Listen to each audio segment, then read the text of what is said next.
Okay so bird eye view series overview series में अब बारी है एसएम का चैप्टर नंबर 3 यानी कि strategic analysis of internal environment. 15 या 20 मिनट का ये वीडियो होगा, मैक्सिमम 15 मिनट तक या 20 मिनट तक जाएगा। फटाफट खत्म करूंगा, ध्यान रखना और सुनते रहना चलते चलते कुछ भी करते करते। Understanding the pulse of an organisation. Understanding the pulse of an organisation. The internal environment is the heart and soul of organization. It encompasses everything from the people who work there to the process they follow and the culture they live by. Here we dive deeper into the factors that influences the organization from within. Dive deeper into the factors that influences the organization from within, shaping their path to success. ठीक है, shaping their path to success. हाँ, उसके बाद what is the internal environment. What is the internal environment. Internal environment है ही क्या. Think the internal environment as the engine room of a business. It's where all the gears organization, people, processes, infrastructure and culture work together to generate outcomes. Key elements क्या क्या है internal environment के. people, process, physical infrastructure, culture.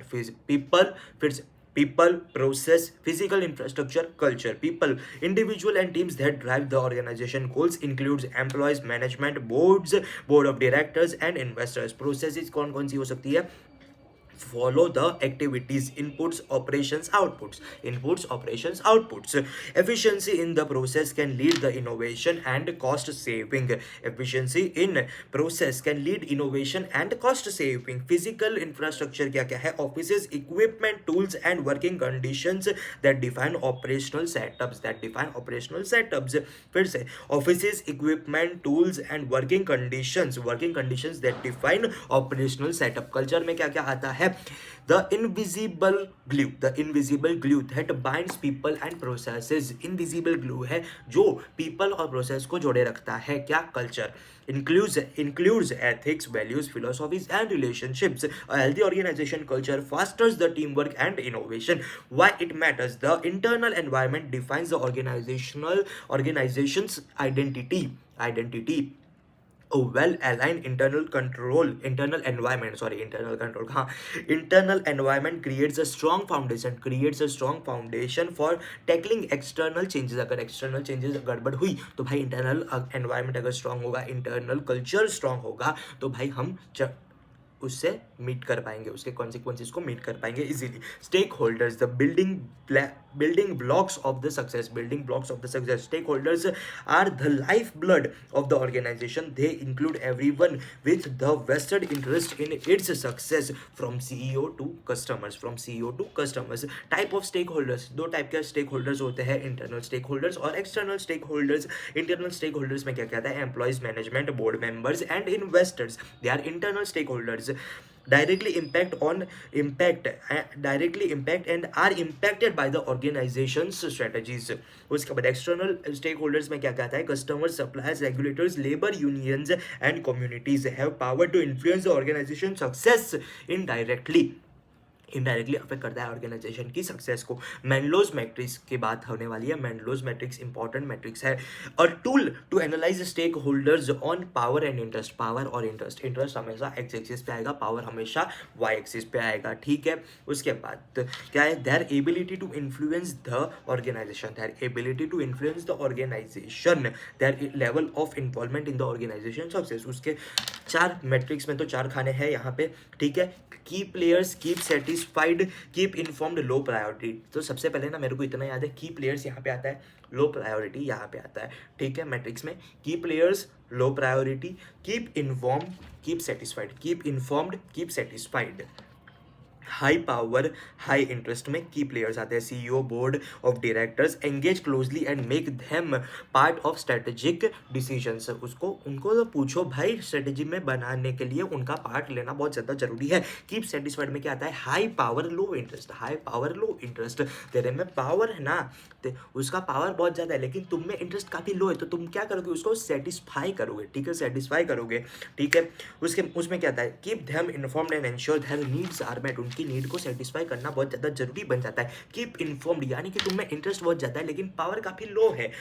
Low power high interest दिखा रही है, यानी कि side चिक बन गई तुम्हारी, तो उसको क्या करोगे, तुम उसको खाली ना खाली इन्फॉर्म करोगे, हाँ भाई भी, हाँ हाँ यहाँ पे आया हूँ, ठीक है, हाँ चलो बाय, बाद में बात करता हूँ। साइड चिक को कैसा बिहेवियर करते हो, कीप इन्फॉर्म्ड, ठीक है।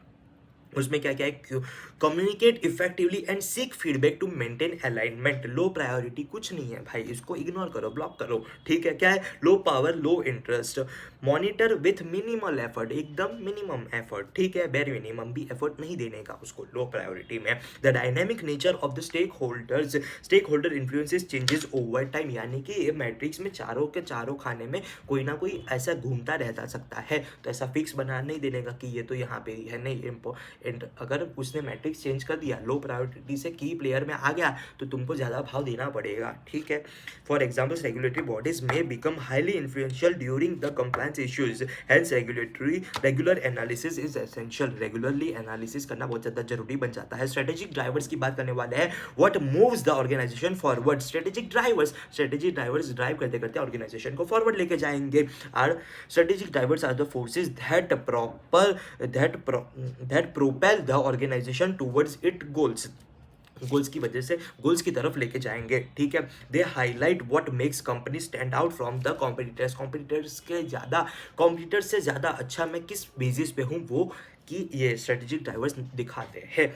Core competencies and strategic drivers, industry markets, understanding market landscape and competitors. Market landscape देखो, कॉम्पिटिटर्स को समझो। Tools like strategic group mapping are used to identify where company stands among this peers. ये पूरा market है, उसमें company कहाँ पे stand out करती है, स्ट्रेटेजिक ग्रुप मैपिंग ये बहुत अच्छे से बता सकता है। और कस्टमर्स में क्या क्या है, customers the backbone of profitability. Profit कौन देता है, कस्टमर्स देता है, इसलिए हम क्या बोलते हैं, भगवान है हमारे customers.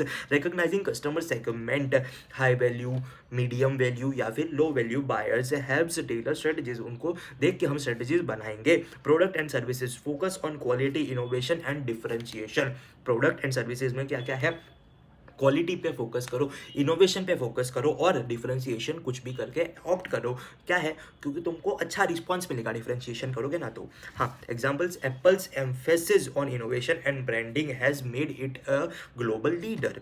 Channels pathways to deliver products and services, online platforms, retail stores. ये चैनल्स वाला भी इंपॉर्टेंट पॉइंट है सेपरेटली, यहाँ पे मैंने ऑलरेडी टिक किया है, फिर से टिक किया, double important. Companies with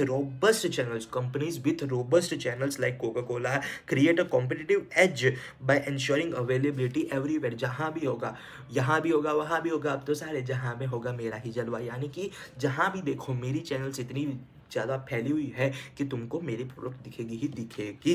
resources and competencies, building core strength, resources and competencies, एकदम कोर कॉम्पिटेंसीज डेवलप करो रिसोर्स एलोकेट करके, ठीक है।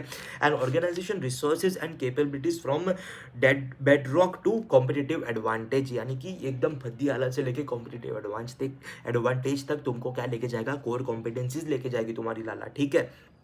कोर कॉम्पिटेंसीज जैसे कि प्रहलाद और गैरी हैमल का एक क्वेश्चन है, इसमें कोर कॉम्पिटेंसीज में ज़्यादा याद रखने की ज़रूरत है, नहीं है, ठीक है, बहुत ज़्यादा जरूरत है। हाँ, defines as a unique blend resources and skills that differentiate from the competitors से तुमको कैसे डिफरेंशिएट कर सकता है। Add value to the customers को ऐसा फील हो कि भाई अच्छा वैल्यू मिल रहा है हमको, और can be applied across the market, यानी कि ऐसा नहीं कि एक ही चीज़ में वो अप्लाई हो सकती है, अलग अलग चीज़ में भी वो अप्लाई हो सकती है। अगर ये तीनों की तीनों कंडीशंस मीट होती है तो तुम्हारी कॉम्पिटेंसी कोर कॉम्पिटेंसीज है। सबसे पहले क्या है, differentiate from the competitors, add value to the customers and can be applied to the other market segments, ठीक है। Examples, Tesla core competencies in innovation and battery technology, HUL exceptional marketing and brand building skills, ठीक है। ये तो मेरा भी favourite है, HUL की मार्केटिंग स्ट्रेटेजी बहुत फेवरेट है मेरी। उसके बाद क्राइटेरिया पूछा है, क्राइटेरिया कोर कॉम्पिटेंसीज का क्या है, तो VRCN, ठीक है। वैल्यूएबल होनी चाहिए, रेयर होनी चाहिए, कॉस्टली टू इमिटेट होनी चाहिए, और नॉन सब्सटीट्यूटेबल होनी चाहिए। क्राइटेरिया है कोर कॉम्पिटेंसीज। अगर ये चारों के चारों क्राइटेरिया तुमने फुलफिल कर दिए तो वो कॉम्पिटेंसी तुम्हारी कोर कॉम्पिटेंसीज है। सबसे पहले वैल्यूएबल है, रेयर है, कॉस्टली टू इमिटेट है, एंड नॉन सब्सटीट्यूटेबल है, उसका कोई सब्सटीट्यूट नहीं है, कोई तोड़ ही नहीं है, MB सर कहते हैं ना, कोई तोड़ ही नहीं है। एक्सप्लॉइट्स अपॉर्चुनिटीज और काउंटर थ्रेट्स ये वैल्यूएबल है, ऐसे रेयर क्यों है? Few competitors possess similar capabilities, costly to imitated, अगर खुद से बनाने का ट्राई करते हैं ना तो भी बनाने में बहुत ज़्यादा पैसा लगता है, difficult for rivals to replicate, और नॉन सब्सटीट्यूट, कोई तोड़ ही नहीं है, no alternative resources offer the same value. स्वॉट एनालिसिस करना बहुत ज़्यादा जरूरी है। स्वॉट analysis the perfect blend of internal and external analysis. स्वॉट framework evaluates business strength, weakness, opportunities and threats. Strength and weaknesses internal analysis, strength and weakness internal analysis, opportunity and threat external analysis. why use SWOT? Simplify complex issues into actionable insights। Complicated issues है ना उसको actionable insights में हम convert simplify कर सकते हैं। helps to identify strategies, priorities and align resources effectively। अगर कोई चीज़ मेरी अपॉर्चुनिटी है और वो मेरी स्ट्रेंथ भी है तो लाला वेट काय को कर रहा है, अपॉर्चुनिटी को ग्रैब कर स्ट्रेंथ को बूस्ट करके एकदम फाड़ दे, ची फाड़, ठीक है। उसके बाद examples for a law firm strength, ये लॉ फर्म वाला ना ऐसा पूछ सकते हैं कि भाई एक लॉ फर्म है, बताओ उसका स्वॉट एनालिसिस करो, कोई इन्फॉर्मेशन वगैरह ज़्यादा दी नहीं है लेकिन ऐसा बनाने की तुम्हारी कैपेसिटी चेक कर रहा है। बीकॉम मोड ऑन करो, उसके बाद चालू हो जाओ। क्या है स्ट्रेंथ? एक्सपीरियंस पार्टनर्स हो सकता है और ब्रांड रेपुटेशन है तो तुम्हारी लॉ फर्म के लिए वो क्या है? स्ट्रेंथ है इंटरनल एनालिसिस में। और वीकनेस क्या हो सकती है? Outdated methods, lack of automation, अगर सारे केस का स्टडी करने में अगर ऑटोमेशन का वगैरह है, ऑटोमेशन नहीं है तुम्हारे पास तो ये तुम्हारी वीकनेस बन जाएगी। और अपॉर्चुनिटीज़ क्या हो सकती है? Supporting startups, technological advancements. और थ्रेट क्या क्या हो सकती है? Competitors offering AI based legal solution, ठीक है, तो ये भी तुम्हारा कॉम्पिटिटर बन सकता है। Competitive advantages and Michael porters generic strategies and competitive advantage. Success in business hinges on having an edge over competitors। Competitor से कितना तुम आगे हो उस पर डिपेंड करता है success in business. Porters identify 3 की स्ट्रेटजीज, कौन कौन सी 3 स्ट्रेटजीज है? सबसे पहले कॉस्ट लीडरशिप, डिफरेंशिएशन और फोकस, ठीक है। Offering products at the lowest cost to attract price sensitive buyers को अट्रैक्ट करोगे, कैसे करोगे? कॉस्ट लीडरशिप करके, ठीक है, एकदम सस्ते में तुम्हारा माल बिक जाना चाहिए, कॉस्ट लीडरशिप करोगे तो।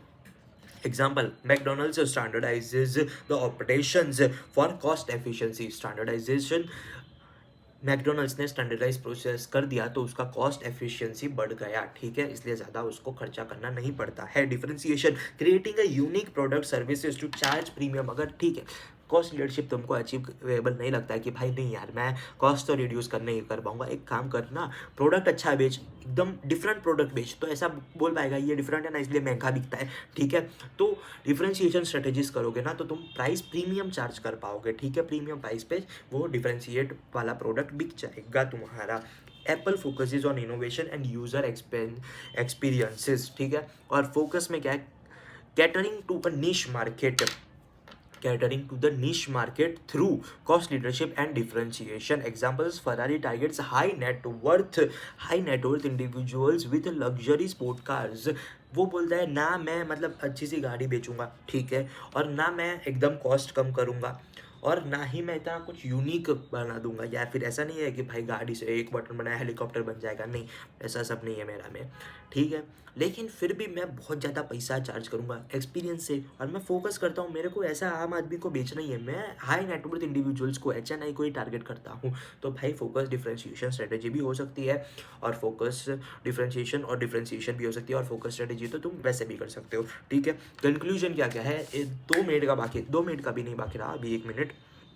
The internal environment is not just a backdrop but a driving force for an organization's strategic journey। By understanding stakeholders, leveraging resources, and identifying strategic drivers, businesses can achieve sustainable competitive advantage and stay ahead in the race। यहाँ पे ये chapter होता है समाप्त। मिलते हैं अगले video में, चैप्टर 4 का वीडियो आएगा, 5 का वीडियो आएगा, मिलते हैं अगले वीडियो में, तब तक के लिए bye bye, take care, thank you so much, हर हर महादेव, जय श्री कृष्णा।